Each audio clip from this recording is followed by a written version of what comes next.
너는 순금으로 등잔대를 쳐 만들되 그 밑판과 줄기와 잔과 꽃받침과 꽃을 한 덩이로 연결하고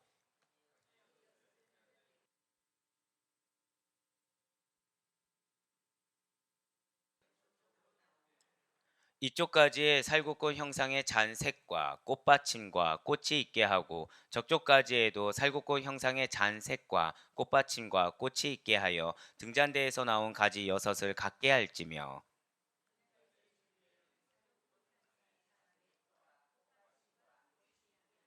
등잔대에서 나온 가지 여섯을 위하여 꽃받침이 있게 하되 두 가지 아래에 한 꽃받침이 있어 줄기와 연결하며 또 두 가지 아래에 한 꽃받침이 있어 줄기와 연결하며 또 두 가지 아래에 한 꽃받침이 있어 줄기와 연결하게 하고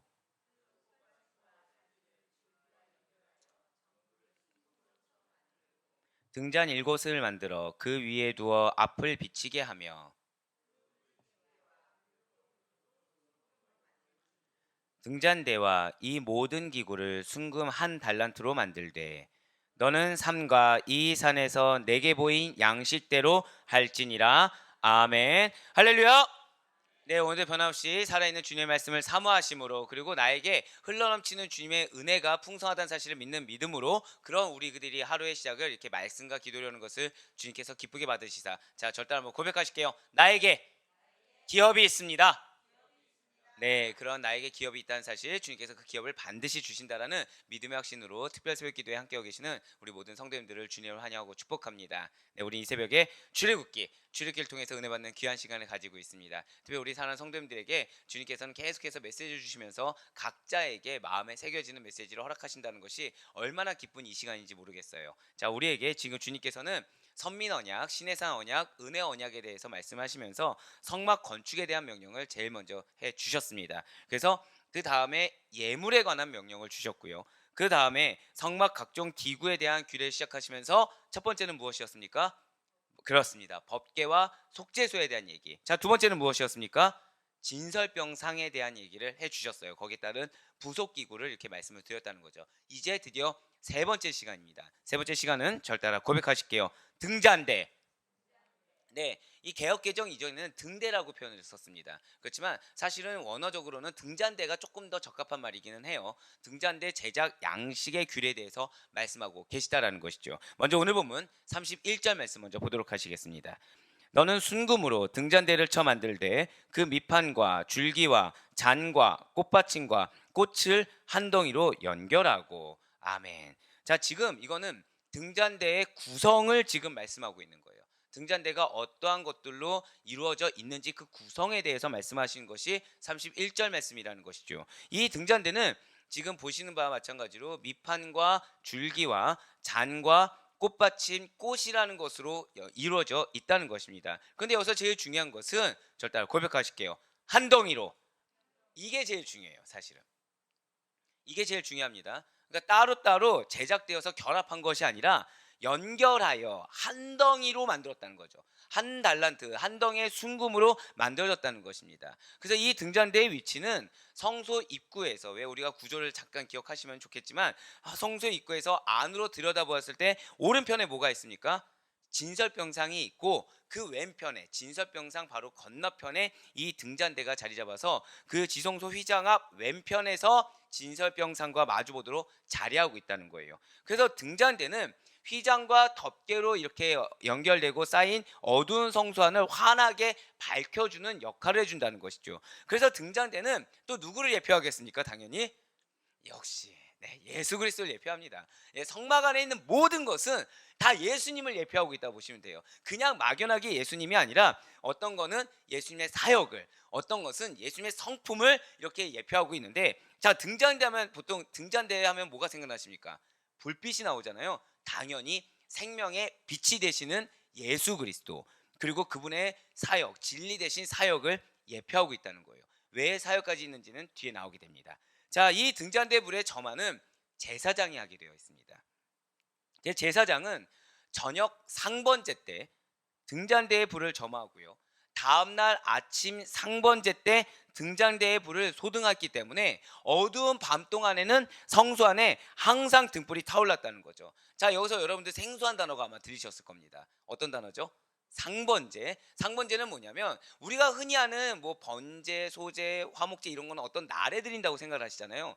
이 상번제는 아침부터 저녁까지 매일 드려지는 희생제사입니다. 그러니까 저녁까지가 아니죠. 아침 때, 저녁 때 이렇게 드려지는 매일의 희생제사라는 거예요. 그러니까 우리가 아는 것처럼 뭐 일주일에 한 번 이게 아니라 사실은 매일같이 드려지는 희생제사가 있다는 거죠. 자, 그러니 사랑하는 여러분들, 우리가 새벽 제단을 쌓는 거 당연할까 안 당연할까요? 당연하다라는 거예요. 죄송하지만 하루의 마지막을 예배로 마치는 거 당연하다는 겁니다. 많은 분들이 그러니까 말씀에 대해서 약간 조금 잘 모르시는 분들이 새벽 예배는 한국 교회만 있는 것이다라고 하는데, 사실은 이미 구약 때서부터 아침과 저녁마다 이 상번제란 걸 드렸다는 거예요. 항상 예배로 시작을 했고 예배로 마쳤다라는 것이죠. 이거는 이미 구약 때부터 계속 주어져 왔던 하나님의 말씀이자 규례라는 것입니다. 자, 그러면은 이제 32절부터 36절까지는 등잔대 가지 제작 양식이 나온다는 거예요. 먼저 32절부터 34절을 한번 보도록 하겠습니다. 가지 여섯을 등잔대 곁에서 나오게 하되 다른 세 가지는 이쪽으로 나오고 다른 세 가지는 저쪽으로 나오게 하며 이쪽 가지에 살구꽃 형상의 잔색과 꽃받침과 꽃이 있게 하고 저쪽 가지에도 살구꽃 형상의 잔색과 꽃받침과 꽃이 있게 하여 등잔대에서 나온 가지 여섯을 갖게 할지며 등잔대의 줄기에는 살구꽃 형상의 잔넥과 꽃받침과 꽃이 있게 하고. 자, 이게 이 랩을 경영하는 그런 것도 아니고 딱 이렇게 봤을 때는 들었을 때는 잘 모릅니다. 그래서 준비했어요. 한번 이미지를 보시는 게 좋습니다. 지금 여러분들 옆에 꽃 옆에 절 나와 있는 거 보이시나요 혹시? 작긴 하지만 보이실 거예요. 지금 꽃 옆에 35절, 등잔 옆에 37절 해놓은 걸로 준비했습니다. 이거를 보시면서 하시는 게 좋을 것 같아요. 자, 그림을 첨부하시면 도움이 되실 겁니다. 가지는 등잔대 한가운데 있는 줄기의 양쪽 편으로 각각 3개씩 총 6개를 대칭되게 만듭니다. 지금 가지 옆에 33절에 나온 거 보이시죠? 자, 그리고 등잔대에서 나온 가지 6개의 꽃받침 역시 33절 보이실 겁니다. 그리고 꽃으로 이루어진 살구꽃 형상의 잔이 있다고 하고 있어요. 자, 지금 잔이 위에 있는 게 아니에요. 중간중간에 잔이라고 해서 33절 보이시죠? 그러니까 33절이라고 쓰여진 걸 보이시면 됩니다. 그러면 이게 잔이 이거구나 라고 아실 거예요. 자, 그래서 총 3개씩 해서 모두 18개를 만들어주는 겁니다. 등잔대 가운데 있는 줄기에도 역시 마찬가지로 등잔대에서 나온 6가지를 위한 꽃받침이라고 해서 보이시죠? 그래서 꽃받침과 꽃으로 이루어진 살구 형상의 잔을 4개를 만드는 겁니다. 그렇게 할 경우 꽃받침과 꽃으로 이루어진 살구꽃 형상의 잔은 총 22개가 된다라는 거예요. 자, 요거는 제가 여러분들 카톡방에다가 제가 올려드릴 수 있게 할 거니까 참고하시면 좋을 것 같아요. 요거는 이 등잔대의 잔을 사실 이제 여기서부터가 그냥 이거는 왜 올려드리겠습니까? 요게 몇 개가 있다, 위치가 뭐다, 여기에 집중하지 마시라고 올려드리는 거예요. 왜냐하면 여기에서 이 살구꽃 형상으로 만든 것은 의미가 있다라는 거예요. 사실. 자, 이 등잔대의 잔을 살구꽃 형상으로 만든 것이 장식적인 면이 강한 것 같지만 그 이면에는 사실 다른 깊은 신앙적인 뜻이 있다는 것입니다. 그것은 살구나무가 연상케 하는 것은 절대 고백하실게요. 경계하다, 주의하다, 이런 이미지를 떠올리게 만드는 효과가 있다는 것이죠. 자, 왜 살구나무가 이 경계하다, 주의하다라는 이미지를 연상케 하는 것입니까? 그것은 이제 원어를 봐야 우리가 알 수 있는 건데요. 살구나무의 히브리어는 샤케드라고 합니다. 그리고 이와 비슷한 단어 중에 샤카드라는 단어가 있어요. 이 샤카드라는 단어가 무엇이겠습니까?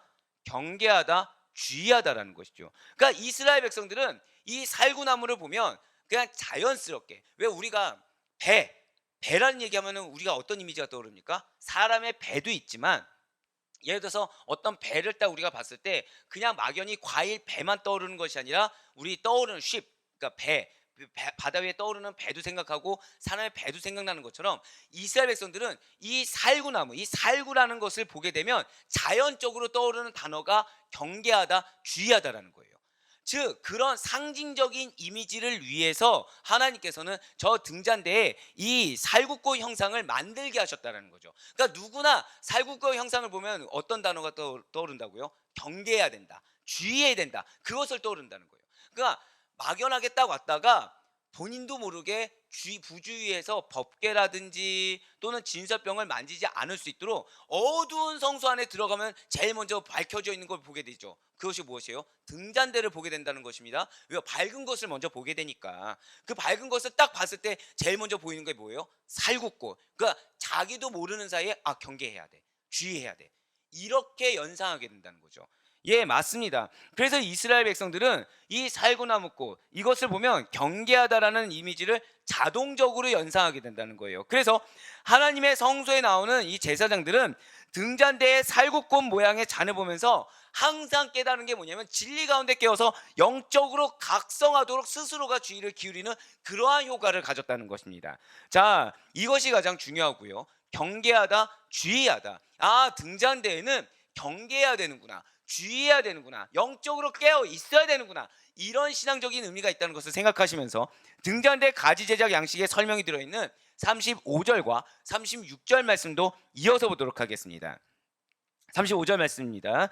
등잔대에서 나온 가지 6을 위하여 꽃받침이 있게 하되 두 가지 아래에 한 꽃받침이 있어 줄기와 연결하며 또 두 가지 아래에 한 꽃받침이 있어 줄기와 연결하며 또 두 가지 아래에 한 꽃받침이 있어 줄기와 연결하게 하고 그 꽃받침과 가지를 줄기와 연결하여 전부를 순금으로 쳐 만들고. 아멘. 자, 한 번만 더 그림을 참조하도록 하실게요.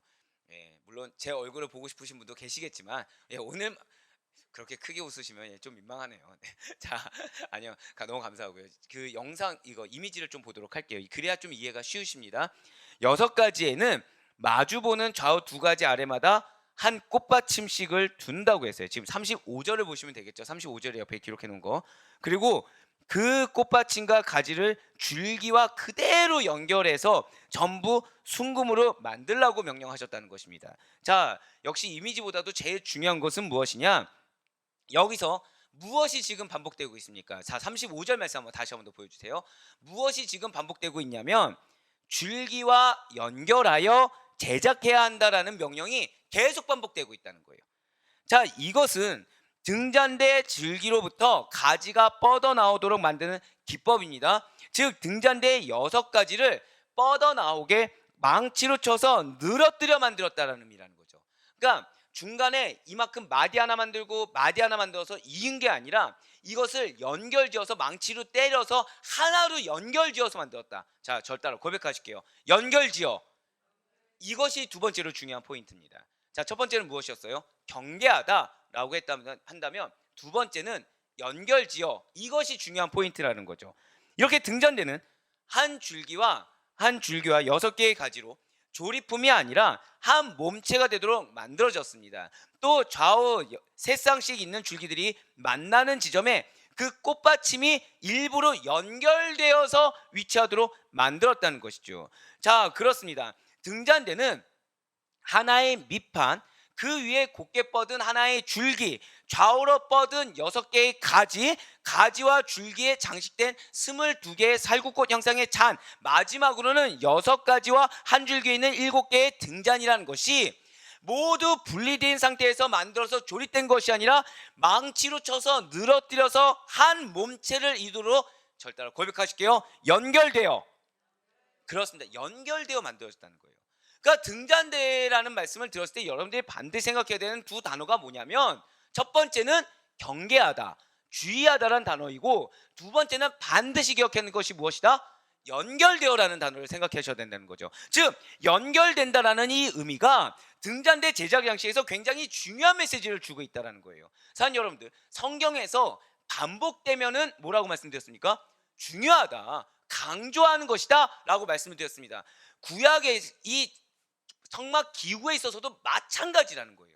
그냥 아무 의미 없이 그냥 뭐 이렇게 연결해서 만들었습니다, 이런 의미가 아니라 의미가 있다라는 것이죠. 사랑하는 여러분들께서는 이렇게 연결된다라고 했을 때 우리의 신앙과 관련해서 무엇이 혹시 떠오르십니까? 네, 너무 감사해요. 예수 그리스도와 이렇게 연결된다. 뭐 하나됨, 연하, 뭐 예수결사 더불어 먹은 뭐 여러 가지가 생각될 수가 있겠죠. 바로 그거라는 거예요. 저를 따라 고백하실게요. 오직 예수 그리스도께만. 그렇습니다. 그러니까 우리의 신앙이라는 것이 전혀 다른 세상적인 거 일부를 조립하는 것이 아니라는 거예요. 우리의 신앙이라는 것은 예수라는 하나의, 지금 이거 뭘로 만들었습니까? 조각목이 아니라 금으로 만들었습니다. 순금은 지금 제일 가치 있는 거라 말씀드렸죠. 우리의 신앙이라는 것이 이 세상의 무엇과도 비교할 수 없는 가장 가치 있는 누구요? 예수 그리스도. 그분께서 흘러나와서 그분 안에서 우리가 망치로 쳐서 연단받듯이 연단되어 무엇을 만드는 거예요? 세상을 밝히 비추는 등잔이 되어야 된다는 것이죠. 할렐루야. 간단하게 정리해드리면 바로 이거라는 거예요. 좀 더 깊이 있게 들어오면 우리는 오직 예수 그리스도께만 연결되어서 생명과 영의 양식을 풍성하게 공급받을 수 있는 자들입니다. 즉 등대의 가지가 줄기로부터 뻗어나오도록 한 몸체가 되게 만들라라는 그 명령은 빛과 진리의 등대 되시는 그리스도와 한 몸을 이루는 자. 자, 어떤 그리스도요? 빛과 진리의 등대 되시는 그리스도와 한 몸을 이루는 자. 그리스도와 긴밀하게 연결된 자들만이 이 진리의 빛을 널리 드러낼 수 있다는 사실을 교훈하고 있다는 것이죠. 등잔대가 무엇이라고요? 그냥 간단하게 말씀드리면 예수님과 연결된 자들만이, 그러니까 예수님으로부터 생명의 양식을 공급받는 자들만이 진리의 빛을 널리 드러낼 수 있다는 거예요. 그러니까 예수님으로부터 말미암은 것이 아닌 다른 경험, 다른 세상적인 것을 가지고 아무리 여기서 의를 드러내고 해봤자 그분에게서는 빛이 드러날 수가 없다는 것입니다.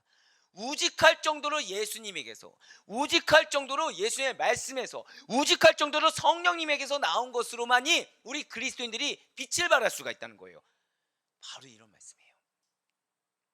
자, 우리가 어제 프로그램이 중요하다고 했습니까? 본질이 중요하다고 했습니까? 본질이 중요하다고 했죠. 동일한 거예요. 지금 계속 성막기구에 대해서 하나님 뭐라고 말씀하십니까? 예수님에게서 나온 것이 아니라 인간의 어떤 문화 가운데서 나온 거는 한계가 있다는 거예요. 더불어서 예수님에게서 나온 거 외에 다른 것을 끼워서 맞추라고 하나님은 명령한 적이 없다라는 것입니다. 우리가 세상에 정말 생명의 빛을 드러내고 싶다고 한다면 오로지 하나님 말씀하신 대로 예수님이라는 하나의 순금에서, 자, 중요한 것은 그냥 만들었어요? 아니면 망치로 쳤어요? 연단받아야 된다는 거예요. 그러니까 우리의 고난을 이상한 것으로 여겨서는 안 된다는 것입니다. 다만 우리의 고난이 예수님에게서 기인하는 고난이 아니라고 한다면 어떻게 해야 돼요? 빨리 제거해야 된다는 것이죠. 자, 이 사실에 대해서 예수님께서는 이렇게 말씀하셨습니다. 요한복음 15장 5절의 말씀입니다. 나는 포도나무요 너희는 가지라. 그가 내 안에 내가 그 안에 거하며 사람이 열매를 많이 맺나니 나를 떠나서는 너희가 아무것도 할 수 없음이라. 아멘. 우리가 이거 성막 기구에 대해서 이 말씀 들었습니까? 못 들었습니까? 들었어요. 그냥 예수를 믿는 걸로 끝나는 것이 아니라고 말씀드렸습니다. 내가 그 안에 거한다는 것은 무엇 안에 거해야 된다? 절대 고백하실게요. 말씀. 그렇습니다. 말씀을 실천하는 것까지예요. 말씀 안에 거하고 그 말씀을 실천해야 열매를 맺는다는 것이죠. 결국 무엇이랑 똑같아요? 말씀 안에 거하고 말씀을 실천해야 생명의 빛이 드러난다는 것입니다. 이렇게 예수님과 연결된 성도는 세상의 소금과 빛이 되어서 복음으로 밝히 비추이는 것입니다. 이렇게 어두운 곳을 비추이는 것이 바로 등잔의 역할이자 우리의 사명이라는 거예요. 계속해서 오늘 보면 37절에 나온 등잔 제작 양식을 한번 더 보도록 하겠습니다. 등잔 7을 만들어 그 위에 두어, 그러니까 맨 위에 있는 등잔이겠죠. 이거는 그 위에 두어 앞을 비추게 하며, 자, 등잔 7을 만들어서 줄기와 각 가지 위에 두어 앞을 비추게 하라고 하셨습니다. 자, 이것도 역시 마찬가지로 따로 떨어져서 제작해서 있는 것이 아니겠죠. 그냥 하나 된 거, 거기 위에서 망치로 쳐서 제작을 똑같이 만드는 것입니다. 그 등잔의 6개의 가지와 그 가운데 있는 한 줄기 제일 꼭대기에 위치하였고 모두 7개가 되도록 만들어졌다는 거예요. 7이 완전수기 때문에 그렇겠죠. 등잔이 앞을 비추게 하라고 했는데 이 등잔에서 나오는 빛이 성소의 구석구석 모두 비추도록 해야 한다는 것입니다. 그 구석구석 비추도록 하기 위해서 가장 이스라엘 백성들이 완전수로 여기는 7개의 등잔을 위에 놓게 하셨다는 것이죠. 자, 이렇게 등잔이 성소 전체를 환하게 비추듯이 오늘날 빛 대신 예수님처럼 그의 백성된 우리 성도들 역시도 어둡고 타락한 이 세상을 향해 어느 한 곳도 빠짐없이 완벽하게 그리스도의 빛과 진리를 밝게 비춰야 될 사명이 우리에게 있다라고 지금 이 등잔대가 가르쳐주고 있다는 거예요. 그래서 예수님께서도 우리에게 이렇게 말씀하고 계시다는 것이죠. 바로 마태복음 5장 14절과 15절의 말씀입니다. 자, 우리 마태복음 5장 14절과 15절의 말씀 한 목소리 읽도록 하겠습니다. 시작. 너희는 세상의 빛이라. 산 위에 있는 동네가 숨겨지지 못할 것이요 사람이 등불을 켜서 말 아래에 두지 아니하고 등경 위에 두나니 이러므로 집안 모든 사람에게 빛이니라. 아멘. 자, 우리는 세상의 빛입니다. 그런데 지금 보면 사람이 등불을 켜서 말 아래에 두지 않는다고 했어요. 어디 위에 둬야 된다고요? 등경 위에 둬야 된다고 했어요. 결국 우리가 말씀을 증거하는 삶을 산다는 것은 나 홀로 신앙이 아닌 것입니다. 나 홀로 신앙이 아니에요. 나 혼자만 나 은혜 받고 이렇게 끝나는 신앙이 아니라 여러분들의 삶 주변에 증거가 돼야 된다는 거예요. 여러분들의 삶을 통해서 말씀이 증거돼야 된다는 것이죠. 지금 그 말씀입니다. 이렇게 빛된 삶, 정결한 삶을 살아야 된다는 거예요. 증거하는 삶을 살아야 된다는 거예요. 그런데 여기 이제 작업이 필요한 작업이 하나 있다는 거죠. 그것이 무엇일까요? 우리 안에 남은 죄의 잔해를 치우지 않으면 우리의 빛된 삶은 온전할 수가 없다는 것입니다. 그래서 등잔에 타다 남은 심지를 정리하는 작업이 필요하다는 거예요. 그래야 다음에 불을 붙일 때 깨끗하고 거룩한 불, 그러니까 혼탁한 불이 아니라 깨끗하고 거룩한 불을 활활 피어오르게 할 수가 있다는 것이죠. 그 내용이 바로 오늘 본문 38절에 또 나와 있는 것입니다. 그 불집게와 불똥그릇도 순금으로 만들지니. 자, 불집게와 불똥그릇을 또 무엇으로 만들려고 말씀하고 계세요? 바로 그거예요. 우리가 회개한다는 거, 우리의 죄의 잔해를 제거한다는 것은 다른 세상적인 걸로 될 수 있는 것이 아닙니다. 오직 예수 그리스도, 그분의 보혈로만 가능하다는 사실을 이 시간 반드시 기억하시길 바랍니다. 그분의 말씀이 아니고서는 우리는 정결하게 할 수가 없다는 거예요. 일부 어떤 성도님들께서는 회개하는 것을 꺼려하면서 무엇으로 그 마음의 무거운 마음을 대체하냐면 물질이나 자신의 땀으로 대체하려는 경우가 있습니다. 하지만 그것은 헛됩니다. 그것은 헛돼요. 하나님께서 받지 않아요. 예수 그리스도께로부터 기인한 것 외에는 우리를 정결하게 할 수 없다는 사실을 우리는 반드시 잊지 말아야 된다는 것이죠. 결국 무엇이 우리를 정결하게 할 수 있다고요? 보혈이 정결하게 하는 것입니다. 그분의 말씀이 우리를 정결하게 하는 거예요. 성령이 내주하시는 음성에 순종하는 것 외에는 우리는 정결하게 할 수 있는 그 무엇, 하나님께 인정받을 수 있는 그 어떤 사역이 없다는 사실을 잊지 않을 수 있는 우리가 될 수 있길 간절히 소망합니다. 네, 불집게가 무엇입니까? 불집게는 등잔에 타다 남은 심지를 자르는 도구예요. 불똥그릇은 그 자른 심지를 보관하는 그릇이라는 거죠. 제사장들은 이 두 기구를 항상 옆에 두었습니다. 그래서 새 불을 붙여서 성소를 밝히기 전에 등잔의 심지를 항상 정결하게 했다는 거예요. 정결하게 정리했다는 거죠. 아까워하지 않았습니다. 이전에 했던 심지만을 붙잡고서 이걸로 어떻게 해보려고 한 것이 아니라 늘 항상 새롭게. 갑자기 뭐가 생각나세요? 우리 진설병상 새롭게 항상 말씀을 주신 것처럼 마찬가지로 우리가 한 번 회개했다고 끝난 것이 아니라 늘 항상, 저 따라 고백하실까요? 회개 이후에 새로운 은혜가 예비되어 있습니다. 아멘. 이 사실을 기억하시길 바래요. 우리가 회개한 다음에 하나님께서는 항상 그 비어진 자리에 깨끗하고 정결한 불꽃을 활활 태울 수 있도록 새로운 은혜를 여러분들에게 예비하셨음을 반드시 믿으시길 바라겠습니다.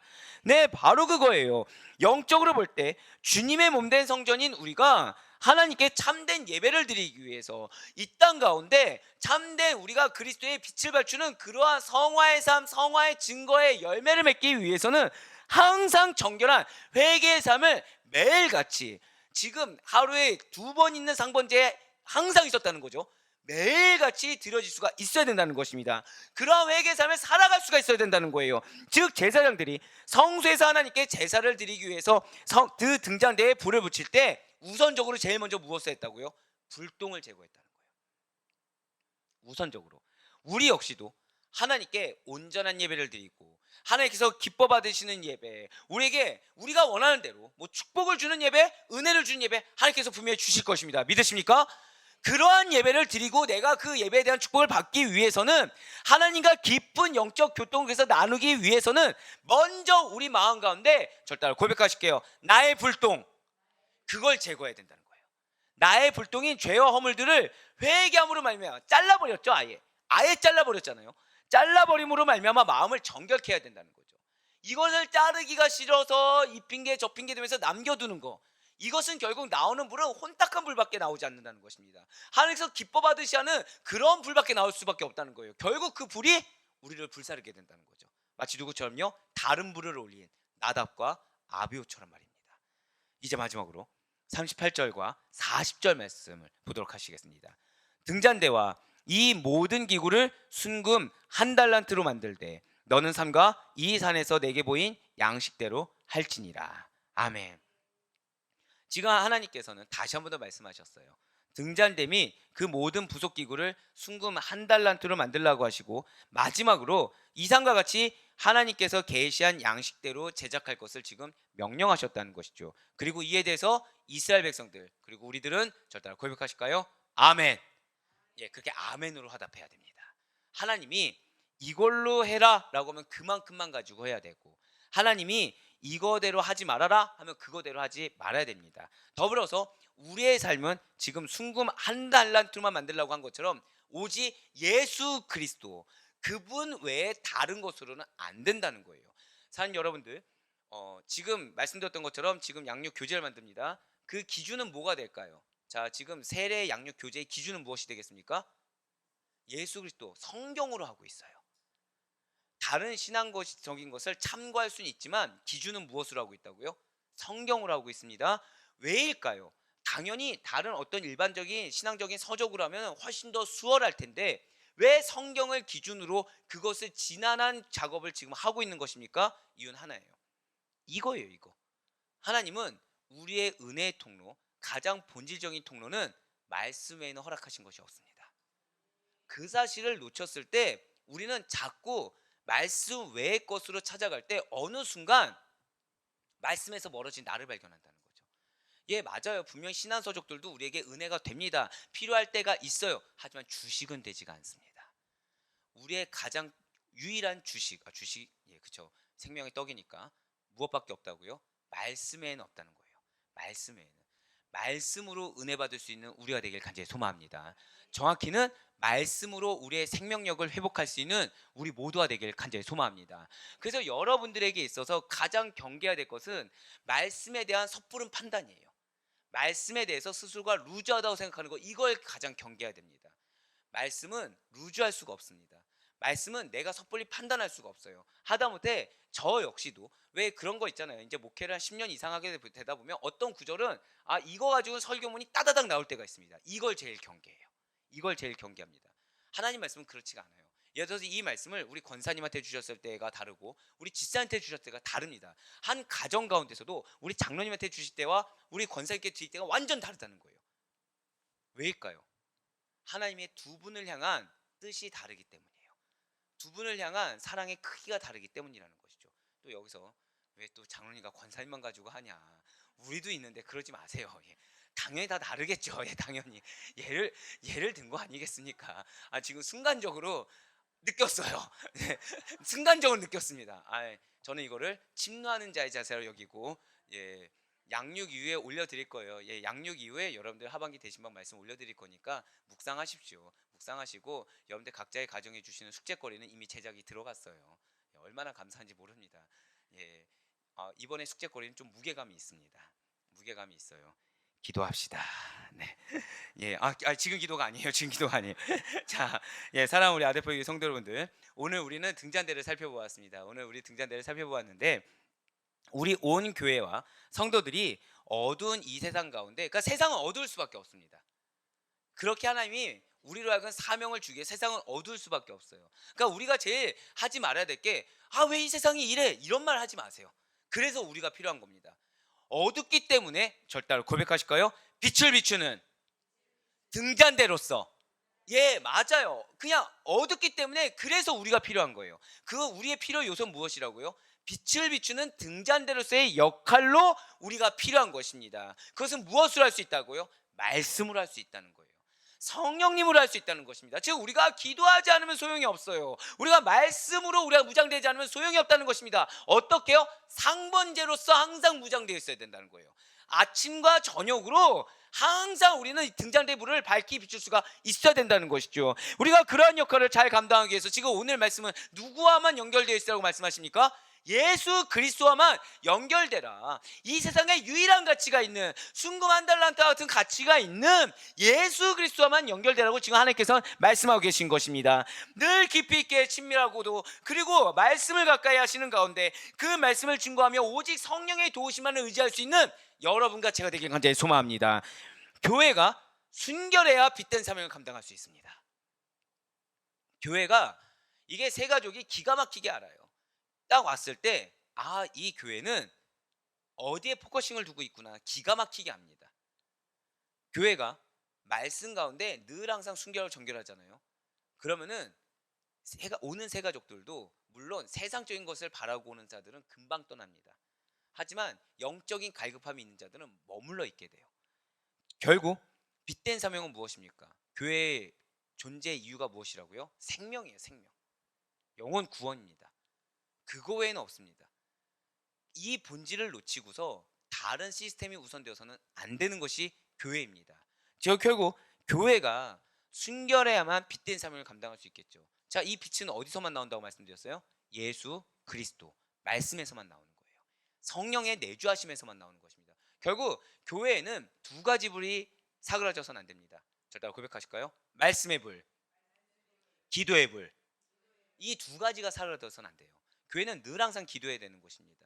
늘 항상 교회는 부르짖는 소리가 들려야 되고요. 교회는 늘 항상 말씀을 선포하는 소리가 강력하게 울려 퍼져야 하는 것이 교회입니다. 그래야 빛된 사명을 감당할 수 있듯이 자, 절 따라 고백하실까요? 나는 주님의 몸된 성전입니다. 지금 무서운 고백하신 거예요. 그럼 여러분들에게 항상 드러내야 되는 빛은 무엇입니까? 말씀의 빛, 기도의 빛. 아멘. 감사합니다. 마음이 어려울 뻔했어요. 네, 마음이 어려울 뻔했어요. 예, 맞습니다. 우리는 항상 말씀의 빛이 나와야 돼요. 나를 통해서 우리 엄마는 우리 아빠는이 아니라 우리 엄마 아빠는 항상 기도하는 분, 항상 말씀을 보는 분. 이러한 증거가 가족에게서 먼저 증명될 수 있는 우리가 되길 간절히 소망합니다.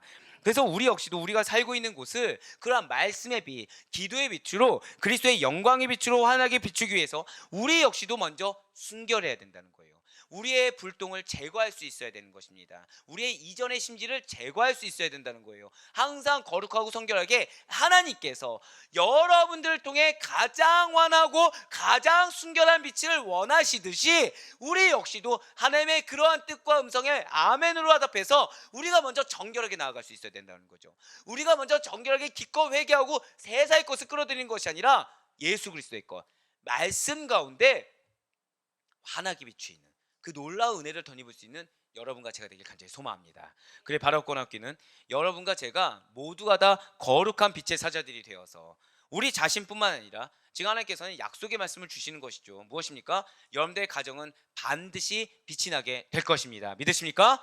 여러분들의 사업장 역시도 하나님께서 반드시 다른 이들에게 빛을 보일 수밖에 없을 만큼 환한 빛을 이루게 해 주실 것입니다. 믿으십니까? 그렇듯이 우리가 속한 그 모든 공동체뿐만 아니라 이 나라와 온 세상을 변화시킬 수 있는 우리 모든 성도님들의 빛된 삶이 될 수 있기를 주님의 이름으로 간절히 축원합니다.